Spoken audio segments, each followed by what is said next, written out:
وقيل للذين اتقوا ماذا أنزل ربكم قالوا خيرا للذين أحسنوا في هذه الدنيا حسنة ولدار الآخرة خير ولنعم دار المتقين. And when the God-fearing are asked, "What has your Lord revealed?" they answer, "Something excellent.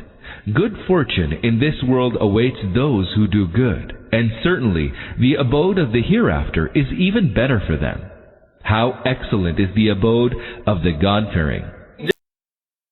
27. In contrast to the disbelievers, Ayat 24, the righteous people spoke highly of the Prophet, peace be upon him, and of the teachings of the Quran to the people coming from the suburbs of Mecca. Unlike the former, they did not delude the people nor created misunderstandings in the minds. They were full of praise for them and told the truth about the Prophet, peace be upon him. جنات عدن يدخلونها تجري من تحتها الأنهار لهم فيها ما يشاءون كذلك يجزي الله المتقين. Everlasting gardens that they shall enter, the gardens beneath which rivers shall flow, and where they shall have whatever they desire. Thus does Allah reward the God-fearing. 28. This is the best blessing of paradise. The dweller will get there whatever he will desire and wish, and there will be nothing at all to offend him. This is the blessing that has never been attained even by the richest and the most powerful people in this world. On the contrary, every dweller of paradise will enjoy this blessing to his fill, because he will always have everything to his desire and liking, and will have each and every wish and desire fulfilled. الذين تتوفاهم الملائكة طيبين يقولون سلام عليكم ادخلوا الجنة بما كنتم تعملون. Those whose souls the angel sees while they are in a state of purity, saying, "Peace be upon you. Enter paradise as a reward for your deeds." هل ينظرون إلا أن تأتيهم الملائكة أو يأتي أمر ربك كذلك فعل الذين من قبلهم وما ظلمهم الله ولكن كانوا أنفسهم يظلمون. O Muhammad, peace be upon him, are they waiting for anything else than that the angels should appear before them, or that your Lord's judgment should come? Many before them acted with similar temerity, and then what happened with them was not Allah's wrongdoing. They rather wronged themselves. 29. This is to admonish the unbelievers to this effect. Why are they still hesitating to accept the message, which is very simple and clear? We have tried every method to present each aspect of the truth clearly with arguments and brought witnesses thereof from the whole system of the universe, and have left no room for any man of understanding to stick to shirk. Now what are they waiting for is nothing more than this, that the angel of death should come before them, and then they will accept the message at the last moment of their lives. Or, do they wait for the scourge of God to overtake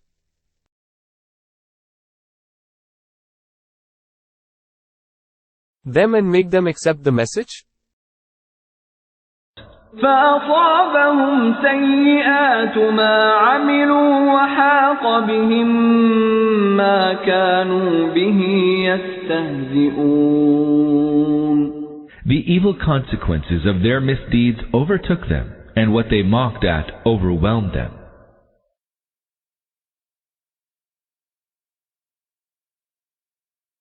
وقال الذين أشركوا لو شاء الله ما عبدنا من دونه من شيء نحن ولا آباؤنا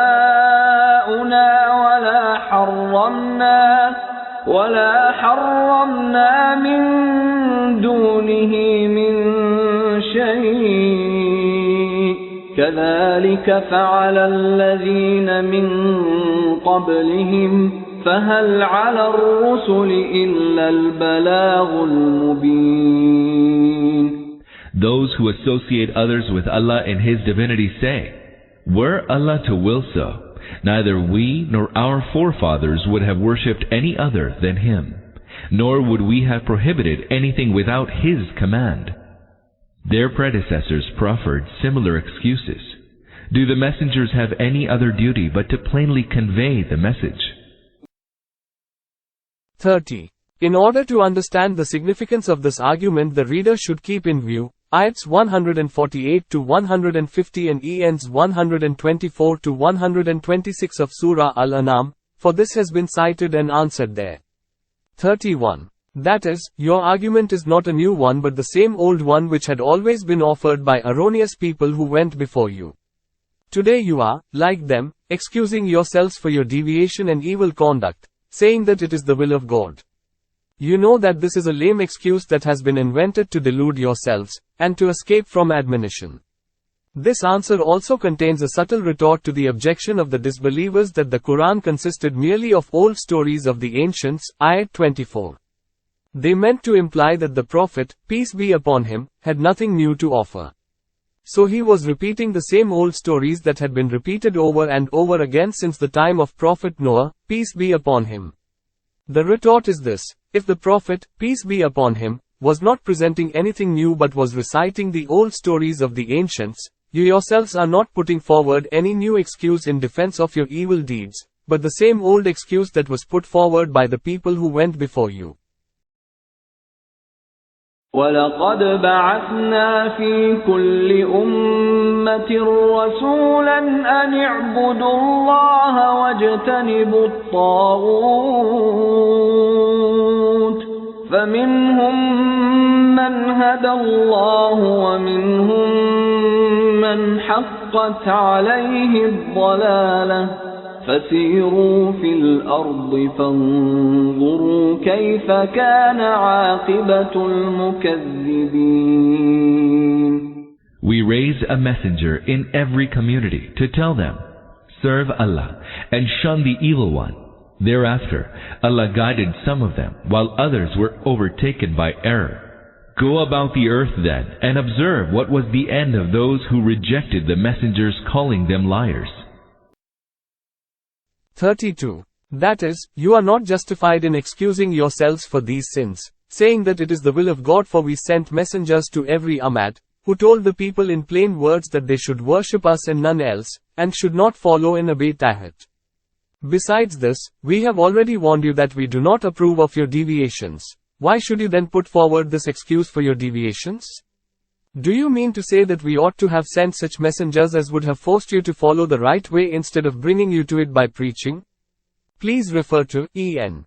80 of Surah Al-An'am, for the distinction between God's will and God's approval. 33. That is, whenever a messenger came to a people, they were divided into two groups. 1. Those who accepted the message, and that, 2, could not have been possible except with the will of Allah. 2. Those who rejected it and stuck to their deviation. For explanation see, En 28 of Surah Al-An'am, point 34. That is, you can see for yourselves the lesson of human history. It is this, that the people, who rejected the message, incurred the scourge of Allah like Pharaoh and the people of Pharaoh, while Prophet Moses, peace be upon him, received the blessings of Allah. إن تحرص على هداهم فإن الله لا يهدي من يضل وما لهم من ناصرين. O Muhammad, peace be upon him, howsoever eager you may be to show them the right way, Allah does not bestow His guidance on those whom He lets go astray, and in fact none will be able to help them. وَأَقْسَمُوا بِاللَّهِ جَهْدَ أَيْمَانِهِمْ لَا يَبْعَثُ اللَّهُ مَن يَمُوتُ بَلَى وَعْدًا عَلَيْهِ حَقًّا وَلَكِنَّ أَكْثَرَ النَّاسِ لَا يَعْلَمُونَ. They swear most solemnly in the name of Allah, and say, Allah shall not raise to life any who dies. Yes, He will do so. That is a promise by which He is bound, even though most people do not know that.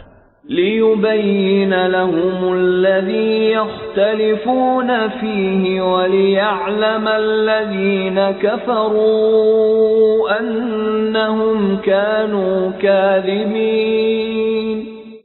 That is bound to happen in order that He may make clear to them that the reality regarding the matters on which they differ, and that the unbelievers may realize that they were liars.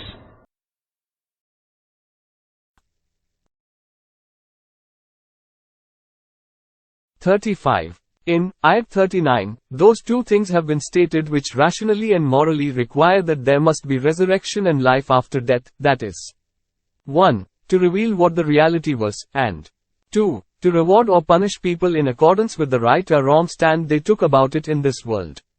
It is common knowledge that since the creation of man on the earth there have been many differences regarding the reality which have been sowing dissension between families, nations and races. These have also led to the formation of many different societies, cultures and creeds on different theories. In every age millions of the torchbearers of each of these theories have been putting at stake all their life, property and honor to propagate and defend their favorite theory. Nay, there has always been such a bitter conflict between them that each group tried to annihilate the other, who, in his turn, stuck to it to the last. This being the case, common sense demands that such far-reaching and serious differences should be cleared some time or other, so as to decide with certainty what was right and what was wrong, who was in the right and who was in the wrong. Obviously, it is not possible to lift the curtain from the reality in this world so as to reveal things in their true perspective. This is because the system on which this world has been created does not allow this. Therefore, there should be another world to fulfill this demand of common sense. This is not the demand of common sense alone but also of the moral sense, which requires that the partners in this conflict should be rewarded or punished according to right or wrong, just or unjust part they played in it. For, some of these committed cruelties on the others, who had to make sacrifices for their cause. Then each one should also bear the responsibility for formulating and practicing a moral or immoral philosophy which influenced millions and billions of others for better or worse. Moral sense demands that there should be a time for the moral consequences to take their due course. As this is not possible in this world, there should be another world for the purpose. إنما قولنا لشيء إذا أردناه أن نقول له كن فيكون. As for the possibility of resurrection, bear in mind that whenever we do will something, we have to do no more than say, be, and it is. 36. This is the answer to those who imagined that it was the most difficult thing to raise the dead, and that, too, to raise together at once all the people who had died at any time. They have been told that it is an easy thing for Allah, who has the power to bring into existence anything He desires, merely by His command, be, for He does.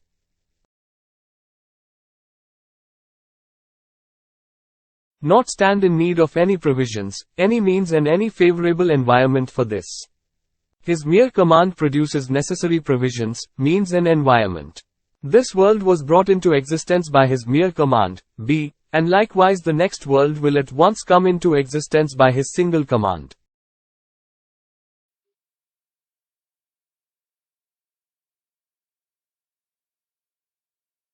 والذين هاجروا في الله من بعد ما ظلموا لنبوئنهم في الدنيا حسنة ولأجر الآخرة أكبر لو كانوا يعلمون. As for those who have forsaken their homes for the sake of Allah after enduring persecution, we shall certainly grant them a good abode in this world, and surely the reward of the hereafter is much greater, if they could but know what an excellent end awaits. 37. This is to comfort the Muslim emigrants from Mecca to Habash, who were forced to leave their homes because of the unbearable persecution they suffered at the hands of the disbelievers. The change of the scene from the disbelievers to the emigrants to Habash contains a subtle warning to the disbelievers that they should not remain under any delusion that they would get off free from punishment for their cruel behavior towards those Muslims, so as to say, O cruel people! There shall be resurrection to reward the oppressed believers and to punish you for your persecution of them. The reward of the hereafter is much greater. This is an allusion to those who migrated to Abyssinia under the pressure of persecution from the Meccan unbelievers. They migrated when this persecution had assumed unbearable proportions. الذين صبروا وعلى ربهم يتوكلون. Those who remain steadfast and put their trust in their Lord. وما أرسلنا من قبلك إلا رجالا نوحي إليهم فاسألوا أهل الذكر إن كنتم لا تعلمون. O Muhammad, peace be upon him, whenever we raised any messengers before you, they were no other than human beings, except that to them we sent revelation. So ask those who possess knowledge, if you do not know. 38. This is the answer to the objection of the mushriks of Makkah, which has not been cited here, that they could not believe that Muhammad, peace be upon him, was a prophet of God because he was a human being like them. They have been told that the same objection had been raised against all the prophets who came before him. 39. Those who possess knowledge are the scholars of the people of the books and others, who, though not scholars in the strict sense, had sufficient knowledge of the teachings of the revealed books and were acquainted with the stories of the former prophets. So ask those who possess knowledge. They are directed to ask all those knowledgeable persons acquainted with the teachings of the scriptures. Were the prophets any other creature rather than human beings? بالبينات والزبر وأنزلنا إليك الذكر لتبين للناس ما نزل إليهم ولعلهم يتفكرون. We raised the messengers earlier with clear signs and divine books, and we have now sent down this reminder upon you, that you may elucidate to people the teaching that has been sent down for them, and that the people may themselves reflect. 40. In this connection, it is worthwhile to note that this duty of making plain and explaining the teachings of the book was to be performed by Prophet not only by word of mouth but also practically. It was required that he should organize, under his own guidance, a Muslim community and establish it in accordance with the principles of the book. This duty of the Prophet, peace be upon him, has been stated here especially to show the wisdom of sending a man as a messenger, for, otherwise the book could have been sent through the angels or could have been printed and sent directly to each man. But in this way, that purpose for which Allah in His wisdom and bounty and providence designed to send the book could not have been served. For, that purpose demanded that the book should be brought by a perfect man, who should present it piece by piece, explain its meaning, remove the difficulties and doubts, answer objections etc. And above all, he should show towards those who rejected and opposed it that kind of attitude which is worthy of the bearer of this book. On the other hand, he should guide those who believed in it in every aspect of life and set before them his own excellent pattern of life. Then he should train them individually and collectively on the principles of the book, so as to make them a model society for the rest of mankind. Let us now consider this, verse 43, from another point of view. Just as it cuts at the root of the argumentation of those who rejected the creed that a human prophet could bring the book, in the same way, it repudiates the view of those who plead that the book should be accepted without any exposition of it from the Prophet. This latter view is contradictory to this verse, whatever be the position taken by its exponents. They might either be of the opinion that, a. the Prophet did not give any explanation of the book he presented, or that, b. the only acceptable thing is the book and not any exposition thereof by the Prophet, or that, c. now the book alone suffices us, for its exposition by the Prophet has lost its utility, or that, d. now the book alone is authentic for the exposition by the Prophet has ceased to exist, or if it does exists, it cannot be relied upon. If they take the position, it will mean that the Prophet did not fulfill the purpose for which he was chosen to be the bearer of the book. Otherwise Allah could send it through an angel or directly to each person. If they take the position, B, or C, God forbid, they will be accusing Allah of doing a useless thing by sending his book through a prophet, when he could have printed copies of the Quran and sent those directly to the people. In case they take the position, D, they, in fact, repudiate both the Quran and its exposition by the Prophet, peace be upon him. Then the only rational course left for them would be to accept the view of those who believe in the necessity of a new prophet and a new revelation, whereas Allah himself considers the exposition of the book by the Prophet as an essential thing, and puts it forward as an argument for the necessity of a prophet. Now if the view of those who reject tradition that the explanation of the Prophet, peace be upon him, has disappeared from the world is to be accepted, then two conclusions are inevitable. First, the prophethood of Muhammad, peace be upon him, as a pattern for us has ceased to exist, and the only relation we have with him is the same that we have with the other former prophets.